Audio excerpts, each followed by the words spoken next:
There's a quiet kind of moment that doesn't get talked about enough. It's not the moment your heart breaks. It's not the moment you find out the truth. It's not even the moment you finally walk away. It's the moment after all of that, when everything goes silent. No more arguments, no more explanations, no more late-night overthinking trying to make sense of what didn't make sense. Just you. And in that silence, something unfamiliar creeps in. A question that feels heavier than anything you've carried before. Now what? Because nobody really prepares you for this part. The part where the relationship is over. But the healing is just beginning. The part where you're no longer fighting for them. But now you have to learn how to show up for yourself. And if you're being honest, that might be the hardest part of all. Because taking care of yourself when you're healed, that's easy. Taking care of yourself when you're happy, that feels natural. But taking care of yourself right now, while you're still hurting, still confused, still trying to find your footing, that requires a different kind of strength. A quieter strength, a deeper strength, a strength that doesn't need to be seen to be real. So if you're here right now, in this space where your heart is still tender, where some days feel okay, and others feel like you're back at the beginning, I want you to hear this clearly. You don't need to have it all figured out to take care of yourself. You just need to be willing to start, gently. Because healing isn't about rushing forward. It's about learning how to sit with yourself, without abandoning yourself. And that's where your real power begins. Right now, taking care of yourself might not look like a glow-up. It might not look like confidence or clarity or moving on. Right now, taking care of yourself might look like getting out of bed when you don't feel like it. It might look like eating something even when your appetite is gone. It might look like putting your phone down instead of checking their social media one more time. It might look like choosing silence over reaching out, even when every part of you wants to hear their voice.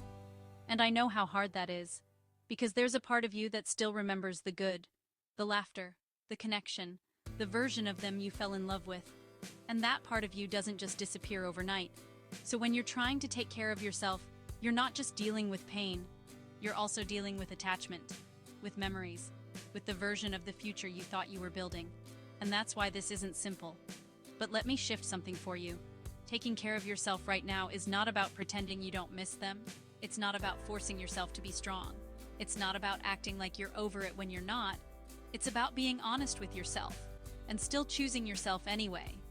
It's about saying, yes, I miss them, but I won't abandon myself to go back to something that broke me. It's about saying, yes, this hurts, but I deserve care, even in this pain. Because for a long time, you may have been used to pouring into someone else, checking on them, understanding them, showing up for them, even when it cost you pieces of yourself. And now, all of that energy has nowhere to go. So it turns inward, and that can feel uncomfortable at first, because now you have to face yourself, your thoughts, your feelings, your truth. But what if I told you? This is exactly where your healing begins.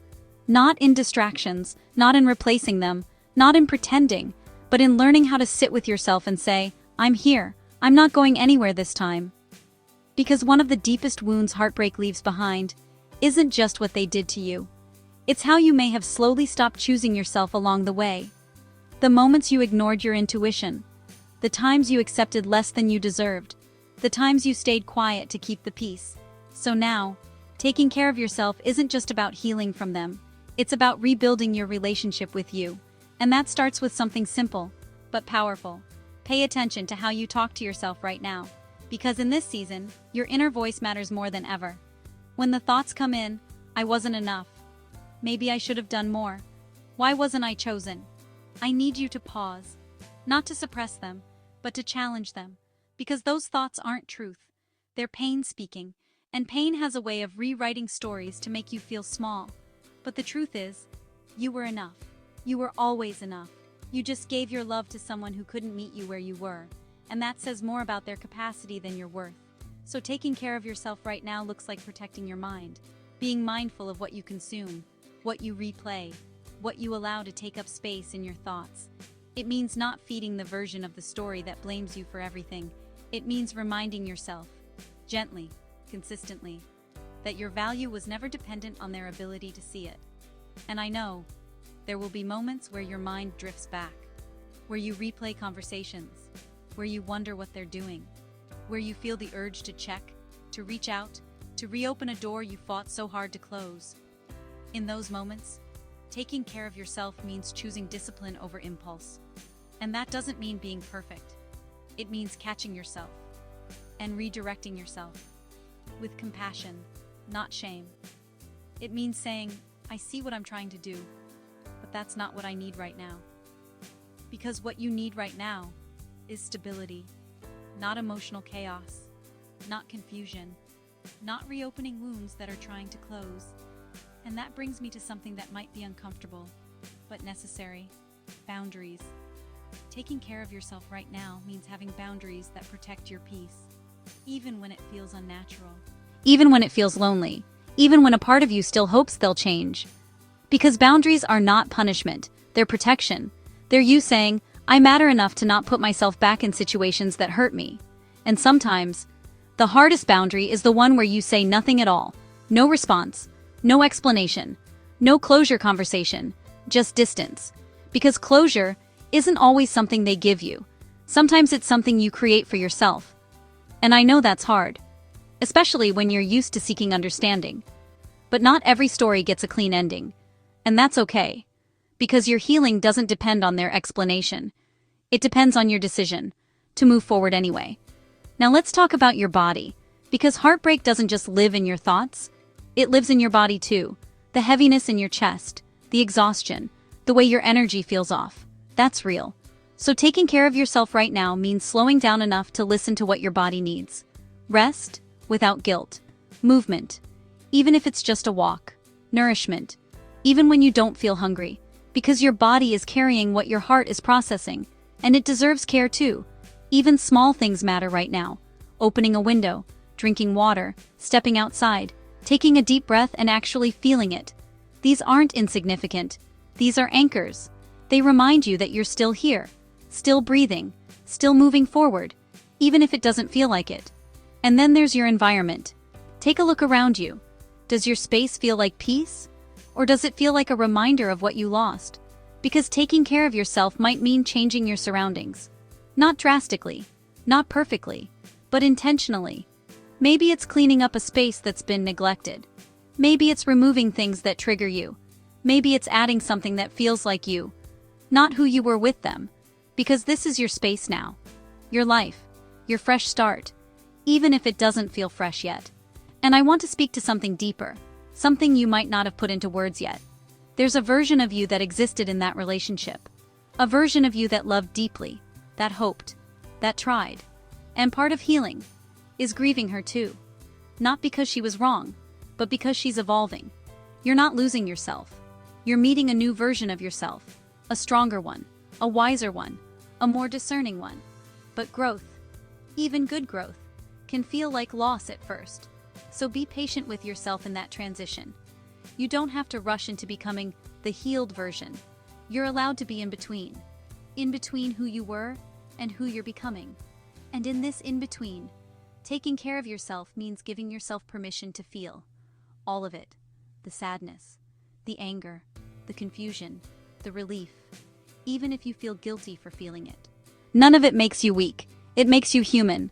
And emotions? When you allow them to move through you, don't break you, they release you. So cry when you need to cry. Sit in silence when you need to sit. Write it out, pray it out, talk it out, but don't hold it all inside. Because healing is not suppression, it's expression, in a safe and honest way. And as you move through this, I want you to start asking yourself a different question. Not, why did this happen to me? But what do I need right now? Because that question brings you back to yourself. It shifts your focus from them to you, from the past to the present. And every time you answer that question, even in the smallest way, you're rebuilding trust with yourself. You're showing yourself, I've got you now. And that matters more than you realize. Because one day, and I want you to hear this, one day this won't feel as heavy. One day you'll wake up, and they won't be the first thing on your mind. One day you'll realize you went hours, then days, without thinking about them the same way, and it won't be because you forced it. It will be because you slowly, consistently chose yourself. In the quiet moments, in the hard moments, in the moments nobody else saw. That's how healing happens. not in one big breakthrough, but in a series of small, intentional choices. So if today, all you did was get through the day, that counts. If today, you chose not to reach out, that counts. If today, you reminded yourself of your worth, even for a second, that counts. Because taking care of yourself right now isn't about perfection. It's about presence. It's about saying, I may not be where I want to be yet, but I'm not abandoning myself anymore. And that is powerful. So wherever you are in your healing, whether you're at the very beginning or somewhere in the middle, I want you to take a deep breath, not because everything is okay, but because you are still here, still standing, still healing, still becoming. And that means your story isn't over. In fact, this might be the part where it truly begins. So take care of yourself. Gently. Take care of yourself. Patiently. Take care of yourself. Like you would someone you deeply love. Because that's who you are. Someone worth loving. Someone worth choosing. Someone worth taking care of. Right now, exactly as you are. If this message spoke to you, I want you to do something right now. Choose yourself. Not tomorrow. Not when you feel fully healed. Right now. Comment, I choose me, as a reminder that your healing matters, and that you're not going backwards anymore. And if you're on this journey of healing, peace, and rediscovering who you are after heartbreak, make sure you subscribe. This is your safe space. You're not alone in this, and you never have to go through it alone again. See you in the next video. Thanks for watching.